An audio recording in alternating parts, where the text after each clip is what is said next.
Assalamualaikum warahmatullahi wabarakatuh. Selamat siang, pagi, sore, mungkin ya rekan-rekan sekalian. Materi kita hari ini adalah wireless technology, basic konsep dan aplikasinya seperti apa. Kita akan bahas pada pertemuan kali ini. Nah, ada beberapa outline atau topik kecil dalam pembahasan di materi wireless networking ini. Yang pertama adalah satu ya, kita akan bahas soal konsep dasar atau basic konsep wireless networking itu seperti apa. Kemudian ada yang disebut dengan ISM band atau ISM band. Nah, apa itu? Termasuk ada beberapa protokol-protokol wireless yang akan kita coba sampaikan, termasuk topik yang ketiga D2D dan M2M. Apa itu D2D dan M2M? Itu akan kita bahas, dan yang di akhir adalah kita akan belajar soal wireless sensor network dan IoT. Ya, mungkin yang agak kita familiar itu kan soal IoT ya. Nah, pertama terkait dengan pengantar wireless networking. Seperti yang kita sudah diskusikan atau bahas di pertemuan tentang komunikasi data, itu kita sangat familiar itu dengan OSI layer.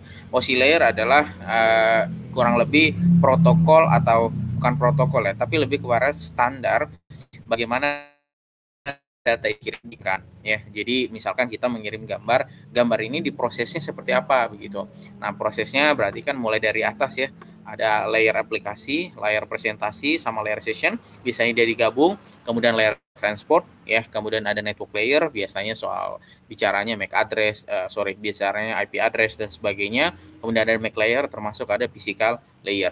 Jadi data misalkan dalam konteks ini misalkan kirim email atau gambar lah misalkan, dia akan melewati setiap fase layer ini sampai dia dibuat di dalam satu paket data. Kemudian paket data itu akan dikirimkan dan dia akan dibongkar atau repackage lagi itu sesuai dengan prosedur yang ada dari layer 1 sampai dengan layer 7, sehingga data kita muncul kembali original seperti pada saat kita mengirimkan data. Semua proses itu melewati yang disebut dengan OSI layer. Nah, mungkin akan jadi pertanyaan, kalau misalkan data itu kita dikirim kemudian berubah menjadi di layer yang paling bawah ya, terutama dia akan dikirimnya menggunakan apa ya, teknologinya apa ya. Di sini ada Ethernet, ada WiFi, WiMAX, kemudian ada seluler dan sebagainya. Jadi semua proses-proses yang sifatnya, kalau kita bicara teknologi Ethernet, WiFi dan seterusnya, itu semuanya bermain di layer yang satu ya, media signal symbols. Kemudian nanti protokolnya itu akan menyesuaikan baik dari layer 6, 5 dan sebagainya. Nah, masing-masing layer ini dia juga punya teknologi-teknologi atau standar-standar protokol-protokol masing-masing. Misalkan kalau kita bicaranya di routing atau network address, ada dua standar, ada IP versi 4, ada juga IP versi 6 gitu, IP6 atau IP versi 6. Nah, IP versi 4 sama 6 ini beda standarnya, tapi masing-masing digunakan sebagai network address. Jadi pengalamatan. Kemudian untuk beberapa komunikasi, dia menggunakan protokol TCP, ada juga yang menggunakan UDP. Kita pernah bahas kalau misalkan kita mengirimkan berupa suara, dalam hal ini kasus aplikasi yang kita gunakan adalah VoIP, atau teknologi yang kita gunakan adalah VoIP, Voice over IP, maka suara itu pasti akan dikirim menggunakan UDP. Ada kekurangan dan kelebihannya ya, tapi yang paling diinginkan dari VoIP, kenapa dia melewati UDP, karena ya bisa kirimnya cepat begitu, cepat. Dan kalau misalkan ada error ya kita biarkan saja di error, yang penting data itu terkirim terus menerus itu kita menggunakan UDP. Kemudian ada juga session ya, session itu ada banyak macamnya tergantung platform teknologinya apa ya. Kemudian ada sisi aplikasi data presentation, ada yang pakai SSL, ada yang TLS. Kalau di aplikasi mungkin kalau kita browser ada yang pakai HTTP ya, ada yang pakai FTP, SMTP untuk email dan seterusnya ya, seperti itu. Nah, kalau kita bicaranya soal wire atau wireless, apakah teknologi yang kita gunakan itu menggunakan yang berbasis kabel atau wireless tidak menggunakan kabel, maka kita hanya akan fokus ke dua layer yang di bawah ini. Ya, layer apa itu? Media signal atau symbols, termasuk MAC dan LLC. Jadi kalau kita bicaranya wire sama wireless, itu kita tidak menyinggung soal protokol-protokol yang ada di layer 7 sampai dengan layer 7, 6, 5, 4, 3, 2 ya, seperti itu. Nah, oke. eh Apa yang membedakan antara wire dengan wireless selain kalau kita bicara soal yang satu pakai kabel atau tidak ya.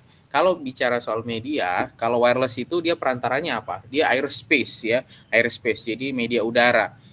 atau bisa juga non udara. Jadi kalau misalkan kita ke luar angkasa, itu kita masih bisa berkomunikasi, tapi di sana tidak ada udara.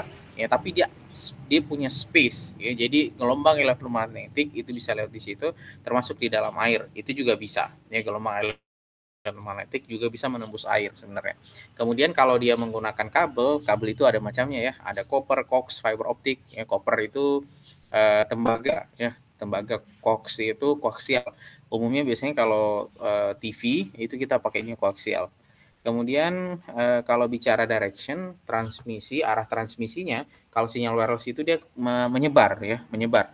Jadi ke semua arah, ke semua arah. Jadi kita tidak pernah bisa melihat langsung apa namanya model apa sinyal itu di ya kita bayangkan saja lah di udara sinyal itu kan kemana-mana begitu sama handphone kita geser ke kiri ke kanan kita masih dapat sinyal. Kenapa? Karena transmisi dari sinyal elektromagnetik itu dia sifatnya apa semua all direction atau semua arah. Kemudian kalau kita bicaranya wire itu pasti end to end wire. Artinya apa? Ketika sinyal masuk ke ujung kabel yang satu, maka sinyal itu hanya akan keluar di ujung yang lain kecuali ada kebocoran di dalam kabel tersebut. Makanya disebutnya end to end wire. Tidak mungkin sinyal yang ada di dalam kabel yang satu kemudian secara tidak sengaja dia bisa berpindah ke kabel yang lain. Itu tidak akan bisa dilakukan karena dia prinsipnya end to end wire. Jadi dari ujung kabel satu ke ujung kabel yang lain. Ya seperti itu. Nah, apakah ada kasus misalkan sinyal itu bisa berpindah dari satu kabel ke kabel yang lain, misalkan ketika berdekatan? Kasus itu ada, terutama dalam koper ya, koper atau tembaga. Nah, makanya di dalam beberapa kasus itu dibutuhkan proteksi. Proteksinya berupa apa? Ada yang dilapisi dengan lapisan khusus sehingga sinyal itu tidak bocor keluar dan berpindah ke kabel yang lain. Kemudian kalau bicara metode transmisinya itu bicaranya kalau di wireless ada yang disebut dengan modulasi. Kita akan bahas detail soal itu di beberapa slide ke depan. Terus ada juga yang wired. Kalau wired dia sistemnya line coding. Line coding itu bagaimana kita bisa memetakan satu bit ya, setiap satu bit 0101 itu metode voltase yang dialirkan di dalam kabel itu bentuknya seperti apa. Nah, itu dia bicaranya line coding. Kalau sinyal ya wireless itu elektromagnetik, cahaya. Ya cahaya sebenarnya ya ini mungkin agak perdebatan juga ya, tapi sebenarnya ya cahaya juga itu elektromagnetik. Nah, cuman dia adalah elektromagnetik yang sifatnya tampak gitu. Jadi gelombang elektromagnetik yang tampak itulah yang kita kenal dengan cahaya. Seperti itu. Apakah ada gelombang elektromagnetik yang tidak tampak? Ada, sinyal TV, sinyal handphone itu kan juga gelombang elektromagnetik tapi dia tidak nampak. Kalau di dalam wire ada dua saja. Kalau dia menggunakan fiber optik, berarti sinyal yang lewat itu adalah cahaya, ya. Kalau misalkan dia menggunakan copper, kabel tembaga dan seterusnya, itu pasti dia menggunakan elektrik, ya, elektrik atau listrik, ya seperti itu. Nah, terus kalau terkait multiple access, apa yang dimaksud dengan multiple access? Ini bagaimana caranya user itu mengakses titik pemancar itu. Kalau di wireless itu ada banyak metode, TDMA, FDMA, CSMA. Ternyata metode yang sama itu juga digunakan dalam kabel. Ya, ada TDMA, FDMA, sama CSMA. Kalau kita review, misalkan TDMA itu Time Division Multiple Access. Jadi orang yang mengakses yang jumlahnya lebih dari satu atau user yang mengakses lebih dari satu, itu mereka mengakses titik pusatnya di dalam infrastruktur telekomunikasi kita, itu dia bergantian. Jadi dia dibagi-bagi slot waktunya. User satu dulu sekian mikrosecond atau millisecond. Setelah itu dia akan dilanjutkan dengan user kedua, setelah itu dilanjutkan user ketiga dan seterusnya. Jadi setiap user punya slot waktu masing-masing. Kalau FDMA ya boleh mengakses bersamaan dan tidak akan saling mengganggu satu sama yang lain. Karena apa? Karena frekuensinya berbeda-beda. Ya, seperti itu. Ada juga dan seterusnya. Ada banyak protokol. Ya, kalau di wireless itu biasa definisikan standarnya itu oleh konsorsium namanya IEEE ya, IEEE. Makanya biasa kalau misalnya kita beli laptop, kita beli modem, biasanya akan tertulis di laptop itu ada IEEE atau IEEE 802.11.16 dan seterusnya. Nah, masing-masing standar tersebut itu punya teknologi yang berbeda. Jadi itu adalah protokol standar wireless. Makanya kadang-kadang misalkan ya, kalau di laptop kita pakai laptop yang lama, kita tidak akan bisa tuh mencapai kecepatan wireless yang misalkan standar berapa begitu. Kecuali dengan pakai standar yang lama. Kenapa? Ya karena secara device dia tidak disupport oleh protokol yang terbaru. Nah, itu kalau kita bicaranya wireless ya. Nah, Bluetooth itu wireless terus apa? Bluetooth itu wireless, kemudian infrared itu juga wireless ya. Nah, kalau wire ada Ethernet ya, semua familiar ya. Bisa kita bikin kabelan ya. Ini saya rasa hampir semuanya familiar dengan Ethernet. Ada yang gigabit Ethernet ya. Ada yang cuma ratusan Mbps ya. Termasuk ada juga yang menggunakan serial. Biasanya kalau hardware-nya kayak microcontroller itu biasanya kita menggunakan sistem komunikasi serial, ada CAN bus dan seterusnya. Nah, aplikasinya contoh apa? Kalau aplikasi, kalau wireless ya WiFi, kemudian drone ya. Drone itu maksudnya komunikasi antara remote dengan drone, remote TV dengan TV. Nah, itu semua contoh aplikasi. Handphone kita juga wireless ya, tapi dia tidak seluler, itu saja bedanya. Kemudian kalau wire ya ada in-vehicle network, FTTH, IndiHome, contoh produknya. Nah, itu semuanya teknologi yang berbasis atau aplikasi yang berbasis dengan wire atau menggunakan kabel. Bedanya kalau FTTH ya dia kabelnya bukan chopper, apa kabelnya? Optik. Nah, apa yang membedakan antara modulasi sama line coding? Kalau kita bicara modulasi ya, kalau kita bicaranya modulasi itu adalah bagaimana data itu yang terdiri dari binary 010101 atau kita sebutlah bitstream itu ditumpangkan ke dalam gelombang elektromagnetik ya. Itu yang disebut dengan modulasi. Nah, metode menumpangkan binary-binary ini atau stream data kita digital 0101 menjadi sinyal analog ya, menjadi sinyal analog itu disebut dengan modulasi. Nah, banyak macamnya, ada QAM, ada 16 BP, ada 16 QAM, ada 64 QAM seperti itu, atau kalau yang simple ada yang FM, ada yang AM. Kalau FM itu misalkan frekuensi modulasi ya. Nah, ini contohnya dia menggunakan PSK, passive keying. Jadi ketika binary-nya 1, maka sinyalnya itu akan dimulai dari bawah seperti ini. Ketika binary yang mau dirubah atau ditumpangkan ke dalam elektromagnetik itu adalah 0, maka bitnya ya seperti ini. Dan seterusnya. Ini sepertinya keliru ya. Jadi harusnya ini berubah nih ya. Harusnya ini berubah. Nah, seperti itu. Ya. Nah, itu BPSK. Jadi intinya prinsipnya adalah ada perubahan ketika bitnya 1 dan bitnya 0. Atau misalkan contoh yang paling simple misalkan adalah FM, frekuensi modulation. Kalau frekuensi modulation, misalkan bitnya 1, frekuensinya atau kerapatan sinyalnya itu dia lebih rapat atau frekuensinya lebih tinggi. Kalau dia bitnya adalah 0, maka sinyalnya itu akan lebih renggang. Atau bisa kita katakan frekuensinya lebih rendah. Jadi renggang rapat tergantung bit streamnya apa. Itu yang disebut dengan modulasi. Nah, kalau line coding itu bicaranya bagaimana menuangkan binary atau data bit kita 1010 itu ke dalam sinyal pulsa. Sinyal pulsa itu kan sinyalnya kotak. Nah, sinyal-sinyal pulsa ini banyak macamnya. Banyak macamnya bagaimana sinyal pulsa itu dituangkan ke dalam standar voltase. Jadi misalkan seperti ini. NRZ. Kalau NRZ ya, dia misalkan memulai dari bit 1 misalkan ini sekian 5 volt misalkan 5 volt. Kemudian kalau 0 berarti mungkin 0 volt, 5 volt lagi. Kalau 1 misalkan dimulai dari bawah, ketika ketemu 0 dia akan pindah ke atas ya. Ketika ketemu 1 dia akan diteruskan. Kalau ketemu 0 baru dia akan berubah, ketemu 0 lagi dia berubah ya. Kalau ketemu 1 dia tidak akan berubah, berarti dia akan terus. Ketika ketemu bit 0 dia akan berubah, ketemu bit 1 akan diteruskan, tapi ketika ketemu bit 0 maka dia berubah voltasenya. Nah, ini yang dimaksud dengan line coding. Jadi, nah, sinyal pulsa ini nanti akan dialirkan di dalam kabel seperti itu. Nah, ini kalau metode pengaksesan ada yang disebut CSMA, Carrier Sense Multiple Access. Dua metode ini sebenarnya kita sudah bahas di komunikasi data. Ada yang disebut dengan CA, Collision Avoidance, ada CD atau Collision Detection. Nah, apa yang membedakan? Prinsipnya adalah di sini kalau Collision Avoidance ketika kita sebelum kita mengirim data, kita akan mendengarkan terlebih dahulu atau mengamati terlebih dahulu apakah ada data tidak yang lewat di sana. Kalau kosong baru kita akan mentransmit kita data. Tapi kalau misalkan CD dia transmit dan listen at the same time. Jadi tidak perlu menunggu.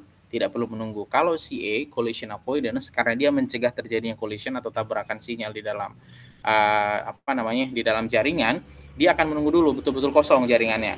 Nah, kalau sudah kosong baru ditransmit. Tapi kalau misalkan CD, ya, dia prinsipnya collision detection. Jadi ya tidak apa-apa kita kirim, tapi sambil mendengarkan. Apabila kemungkinan ada paket yang datang, baru kita tidak akan kirim, seperti itu.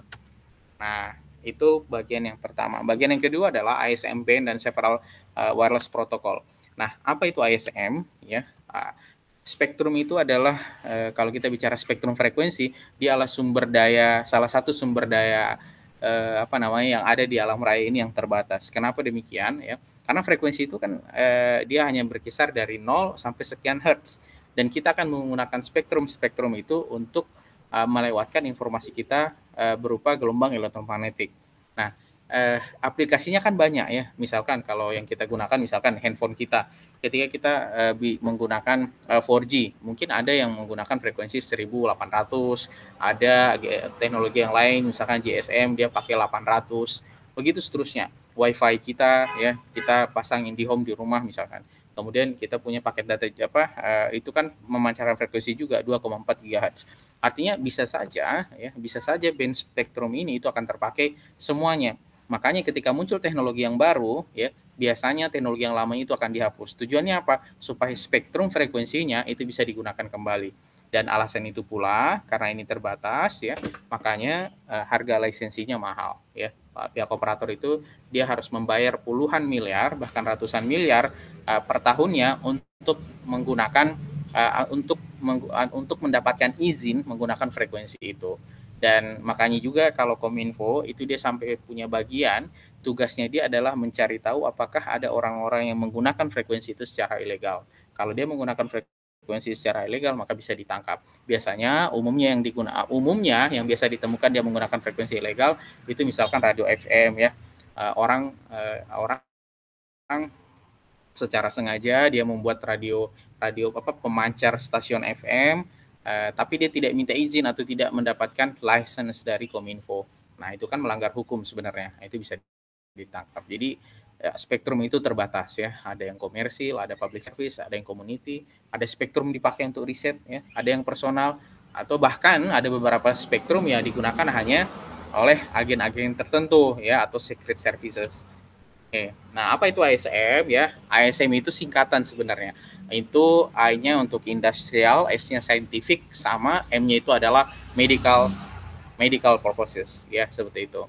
Dan ini peraturan Menteri Kominfo nomor 9 nomor 1 tahun 2019 tentang spektrum frekuensi berdasarkan izin kelas. Jadi Kominfo itu membagi kelas-kelas perizinan. Apakah frekuensi ini mau dipakainya untuk kepentingan industri? Apakah frekuensi ini band ini dipakai untuk kepentingan saintifik ya atau penelitian, atau beberapa frekuensi dipakainya memang hanya khusus untuk medical ya, medical purpose. Jadi untuk keperluan medis ya, misalkan di rumah sakit itu kan ada alat USG itu ya, misalkan alat USG. USG itu kan dia prinsipnya menggunakan ultrasonik. Nah, itu kan dia memancarkan gelombang elektromagnetik. Nah, gelombang elektromagnetik itu tentu dia memiliki frekuensi. Nah, license-nya yang dipakai di sana berarti license untuk medical ya. Begitu pun dengan contoh-contoh yang lain. Nah, ini adalah beberapa wireless protokol yang mungkin populer ya. Misalkan WiFi. WiFi itu ada dua frekuensinya dia. Ada yang 2,4 sampai 5 dan 5 GHz. Ada Zigbee ya, Zigbee mirip WiFi, tapi dia bedanya apa? Powernya lebih kecil. Frekuensinya berapa? Ada yang di 800, ada yang 900 MHz, ada yang di 2,4 GHz. Terus Bluetooth. Hampir semua perangkat handphone kita itu ada fitur Bluetooth. Bluetooth itu wireless ya. Bluetooth itu wireless, frekuensinya berapa? 2,4. Apa yang membedakan di antara mereka selain frekuensi? Tentu jarak ya. Kalau WiFi misalkan jarak normal ya 100 meter. Apakah bisa lebih dari 100 meter? Bisa, tapi biasanya kualitasnya pasti akan menurun ya, dengan bertambahnya jarak, maka kualitasnya akan menurun. Zigbee 10 sampai 100, Bluetooth mungkin bisa sampai 10 meter ya. Nah, kalau range-nya ada wireless LAN, kalau Zigbee WPAN, kemudian juga WPAN. Data rate-nya ya, untuk standar WiFi, untuk beberapa standar WiFi ada yang bisa sampai ratusan Mbps, ada ya. Apalagi WiFi yang terbaru ya, nanti ada WiFi 6 atau WiFi berapa begitu, itu dia bisa lebih kapasitasnya sekedar ini. Nah, protokolnya ya, protokolnya atau register standarnya dia Wi-Fi itu didefinisikannya di IEEE 802.11 ABGN, kalau di Zigbee IEEE 802.15.4, kalau Bluetooth 802.15.1 ya. Nah, ini beberapa standar ya. Jadi di wireless berarti kita mengenal ada beberapa protokol, ada beberapa teknologi, dan masing-masing teknologi itu menggunakan spektrum frekuensi yang berbeda-beda. Tentu untuk bisa menggunakan frekuensi tersebut berarti kita harus memiliki izin. Dalam kasus ini di Indonesia, kita izinnya ke siapa? Kita izinnya ke Kominfo. Nah, selanjutnya itu ada yang disebut dengan D2D atau M2M. Apa ini D2D atau M2M? Ya, ini sebenarnya singkatan ya. Ini sebenarnya singkatan. Jadi kalau M2M itu man to machine, D2D device to device ya. The process of sensing, capturing, even transmitting information to other machine or devices via wireless or wire communication network. Jadi komunikasi yang dilakukan, kalau umumnya kan kita misalkan komunikasi kita orang dengan orang, tapi pasti menggunakan perantara modem kita, itu kan device-nya ya. The communication process among machine or devices for sharing essential information bisa menggunakan wireless, bisa juga menggunakan kabel ya, tanpa manual assistant on human. Nah, kapan dia dikatakan machine to machine atau D2D? Ketika tidak perlu ada bantuan manusia di sana. Jadi dia berjalan secara otomatis. Contoh paling real itu apa? Misalkan vending machine ya, vending machine. Jadi kalau kita mau beli ada lemari kulkas, biasanya di tempat umum kita masukkan koin, kita masukkan uang, nanti uangnya akan keluar itu. Atau misal kita menggunakan e-tol ya, e-tol, ketika kita mau masuk tol kita tempel kartu kita di sana. Nah, tentu kan harus ada komunikasi dengan server. Tujuan apa komunikasinya? Untuk mengetahui kita masih punya saldo atau tidak. Nah, itu dikerjakannya machine to machine ya. Seperti itu. Contoh lain dari M2M atau D2D communication ini misalkan seperti ini. Ada di taruhlah di medical untuk keperluan kesehatan, itu ada yang disebut ECG sensor ya, mengukur detak jantung dan seterusnya. Kemudian dia pasti punya prosesor. Nah, ini punya IP address. Nah, nanti semua informasi yang didapatkan dari sensor ya, taruhlah misalkan di rumah sakit kita ada di dalam ruangan, kemudian kita diperiksa, kemudian kita dipasangi alat ECG sensor oleh dokter atau perawat yang ada di sana. Nanti sensor itu akan mengirimkan data terus-menerus terkait dengan denyut jantung kita secara real time. Ya, ini contoh lain dari D2D atau M2M machine. Ya, apakah ada contoh lain? GPS, microphone, accelerometer, dan sebagainya.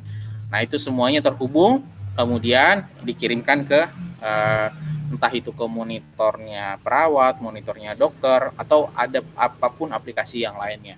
Ya, seperti itu. Nah, apa saja fungsi-fungsi yang biasa digunakan pada M2M atau D2D communication?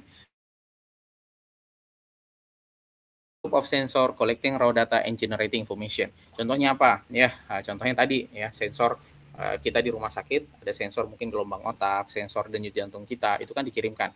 Dia akan collecting raw datanya. Raw datanya itu ya dia membaca nih gelombang elektromagnetik yang atau denyut atau ketika suara denyut jantung kita berdetak, itu kan dia memiliki sinyal ya, dia memancarkan sinyal juga, dan sinyal itu dideteksi oleh sensor ya, seperti itu dikoleksi kemudian dikirim.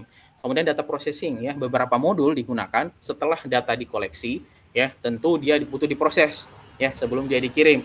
Nah, itu masuknya di data processing. Ada juga misalkan dia pasti kadang-kadang ada juga yang sifatnya spesifik, aktuator conducting specific function ya, tadi misalkan dia koleksi.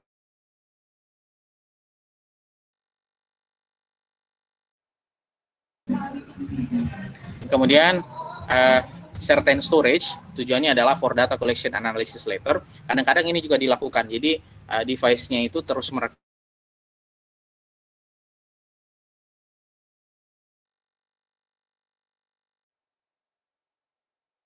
kondisi tertentu, baru dia akan dianalisis. Contoh mungkin CCTV ya, CCTV itu datanya kan dikoleksi terus. Kita tidak setiap waktu menengok, tapi apabila dibutuhkan untuk melakukan analisa atau kita butuh observasi di rekam-rekaman sebelumnya, itu bisa kita lakukan. Kemudian distinctive address.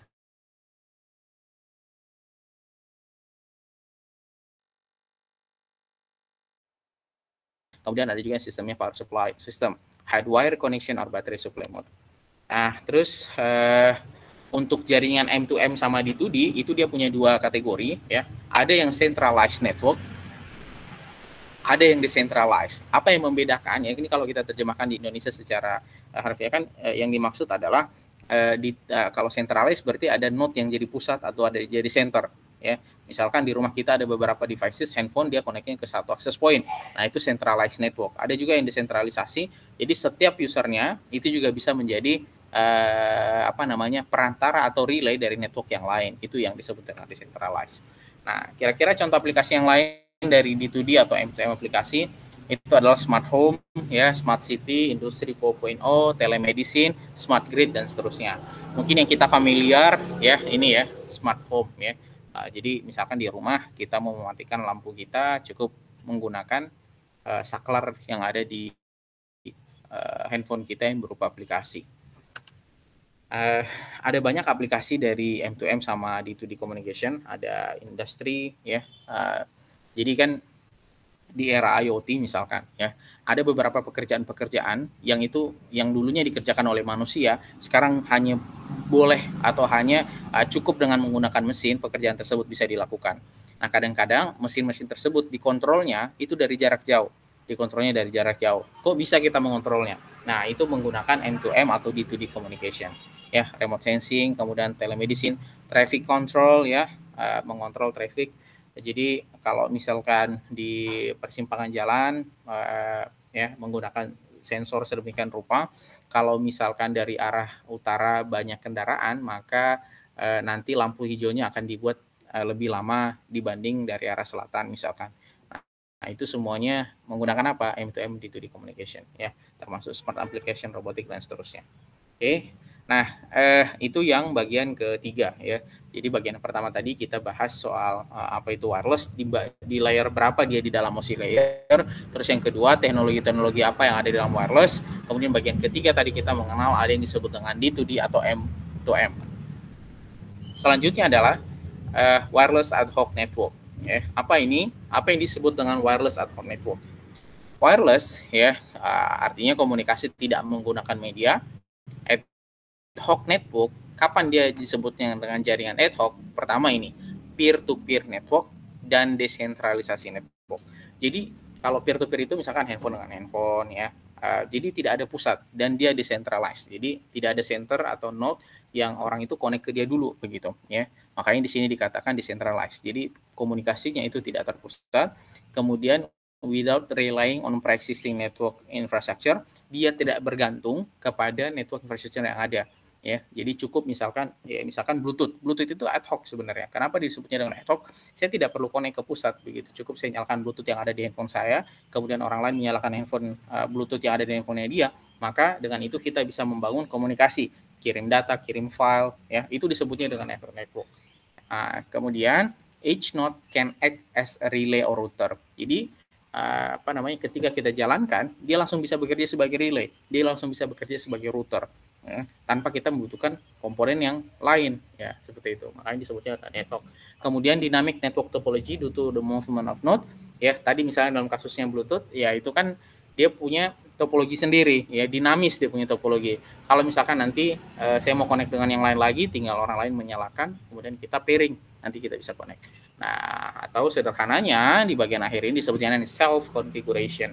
Jadi kadang-kadang kita tidak perlu mengontrol, dia akan terkonfigurasi secara otomatis ya. Nah, ad hoc pasti dia tetap punya routing protokol. Apa itu routing protokol? Ya, routing protokol itu bicara bagaimana data itu bisa terkirim atau komunikasi itu bisa terjalin. Ya, ada beberapa protokol yang di dalam wireless ad hoc itu digunakan. Contohnya adalah reaktif. Yang pertama, reaktif. Reaktif itu apa? Ya, di finding route based on demand by flooding the network with route request. Ya, ada dua, ada EODV sama DSA. Jadi misalkan ya, source-nya adalah satu. Yang dia lakukan adalah melakukan flooding atau membanjiri jaringan itu dengan mengirimkan route request. Jadi RRQ. Ya, jadi semuanya dikirimkan. Pokoknya yang connect dengan dia itu dia kirim. Saya mau request dong supaya nanti tujuannya adalah sampai ke tujuan akhir atau destinasinya. Nah, jadi itu disebutnya dengan reaktif. Ada juga yang disebut dengan proaktif. Ya, kalau proaktif dia menggunakan data yang sudah ada sebelumnya. Nah, jadi di sini dikatakan maintaining first list of routes and destination periodically. Jadi dia ya akan melakukan metode dia akan menyimpan data terlebih dahulu, data routing. Misalkan ya, saya